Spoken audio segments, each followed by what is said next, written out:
Finding your perfect main in Valorant can be incredibly daunting, but thankfully there are tips and tricks that you can use to find that best main that you're gonna pop off with and easily climb the ranks. But before we even find what is the perfect main for us, we need to ask, is it even correct to have a main in the first place? How many characters should you realistically actually try to grind? Is there only one that you should be playing the most? Is there 3, 4, 5, or should you be able to flex and play every single character in the game? What is actually best for you and your development? Well, you gotta understand that there actually is a relationship between development and flexibility, and there's such a thing as being too flexible. Mainly when you were developing, one of the things that you were trying to learn how to do is how to use your gunplay, your movement, and your positioning in combination with your abilities. And every single character has different tools and different abilities to use, meaning that how you approach situations, how you position, and how you fight is going to be very different from every single character to another one. This really means that the more characters you play, the harder it is for you to get repetition and learn these various things. Like, take this for example. Let's say that you played Bind, and the first time you played Bind, you selected Raze, but then,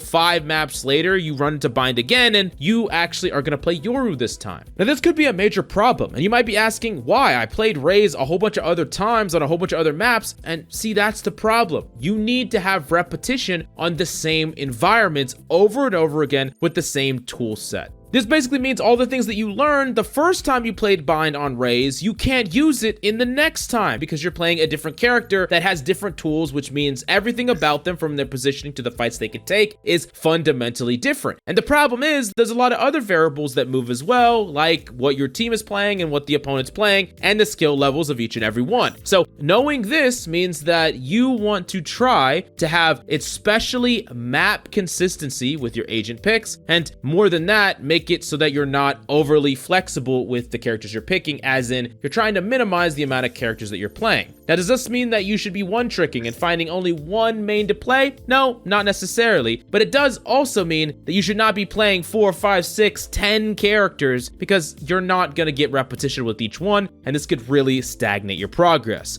Now, something to remember is that regardless of what role you're playing, there's still one common theme, and that's you gotta shoot your gun. A lot of people think that only duelists need to have cracked aim, but the reality is some of the best aimers in the game are playing support roles for their team. For example, check out this series G2 played, where recently Valen dropped 100 kills. He had just as many kills as Aspas. Now, if you're gonna play Valorant, you gotta learn how to aim plain and simple, but luckily for you, that's what our Aim God Masterclass is designed to teach you how to do. It's an hour-long course that breaks down every fundamental concept required to aim like a pro in Valorant. We go through crosshair placement, movement, flicking, and so much more. So if you want to get insane aim in Valorant, you got to check it out. And we also offer a rank improvement money back guarantee. So if you don't climb, you don't pay. Check it out right now in the links down below. Now, what does this mean for picking your main or your main set of characters? And the first thing that I'll say is any character can make it to Immortal or even Radiant. It really doesn't matter what the meta is. You can still make it to the highest levels of play.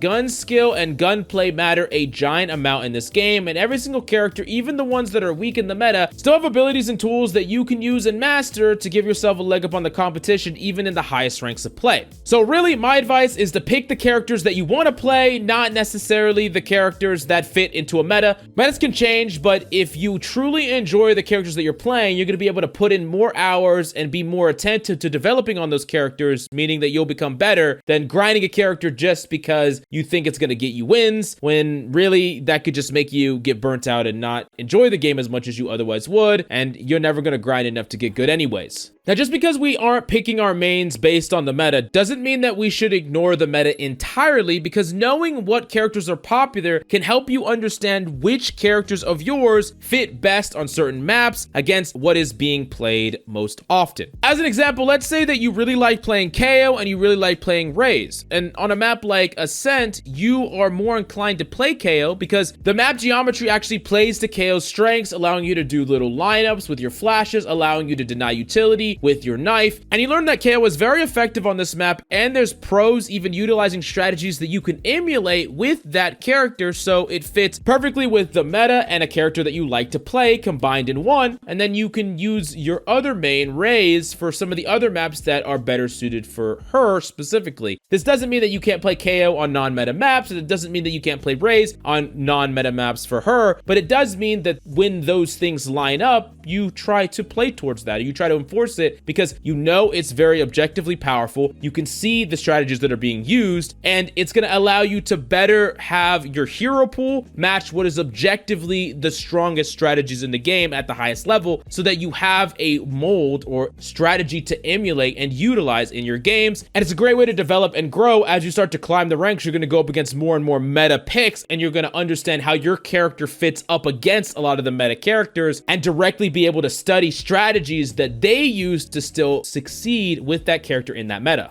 So we talked about playing characters that you want to play. We talked about playing characters that fit maps and map metas, and maybe even developing an agent map meta where you have certain characters that you like to play on certain maps and you replicate that over and over again. But there is a third amount of flexibility, which is just playing what you need to play for a team composition to make sense. And this is the one that is the gray area, right? Because this is never going to be your perfect main. When you're thrown to a role that you don't normally play or a character you don't normally play, this means that you're being put on something that maybe doesn't interest you as much, maybe you don't grind, or maybe you're not as comfortable on. But it could be worthwhile to learn some of these characters, and I think it's even better to be someone that is willing to be flexible on maps that you're not the most comfortable with. So back to that Ascent example, if you're a KO main and you really love to play KO, when you get Ascent, you know that that's your KO map, lock KO. Like, don't fill, just play your best character, the character that you like to play on his best map, and just lock it, right? But on other maps where maybe you're like, the optimal pick here is not either of my two mains, Raze and KO. Like, I'll still play these characters and I'll still frag out and get them to work, but I know that they aren't my best maps on these characters. That could be a situation where you're more willing to flex because you know that you're not going to necessarily perform insane on the characters that you normally play. This doesn't mean that you don't pick them and you don't play them, but it does mean that you don't maybe auto lock them. You give other people an opportunity to pick what they're most comfortable with because you know that this is not going to be your most comfortable situation. And I think in a similar way that pro teams have maps that they are slam dunk winning and other maps that they are going to have a really hard time beating, I think it's perfectly okay for you to have maps that you are super confident auto locking the characters that you want to play because you're confident in your ability to make them work and have a high win rate on your mains on those maps. And then there are other maps that you can allow yourself to just be the stabilizing force for a team composition, and you're going to get percentage points on those maps just because you're creating better team compositions that you otherwise would have when you're like having like a no smoke or just like an all duelist comp, right? So be the absolute carry and make it so on the maps that you're super confident with and auto lock and just freaking hard carry. And then the maps that you're not as comfortable with, be someone that plays what the team needs. And this is one of many strategies. I would say that there isn't a perfect strategy here, but I do think that if you can keep your win rate like 50-50 on some of the maps you're not crazy confident with right now, and then you have a really high win rate on the maps that you're really comfortable with, then you're going to have a really high positive win rate overall, and you're going to start climbing pretty aggressively. And at the end of the day, your perfect main is going to be the characters that you want to grind and get good at. It's important to balance flexibility with the development, your personal development on your mains and your characters that you want to get better in, but at the same time, not auto-locking and throwing games where you're not even going to really have a real game because the composition is going to be nonsense, especially on maps that you're not the most confident in. But if you want to get better and learn better positioning on every map, you definitely need to check out SkillCapped right now down below.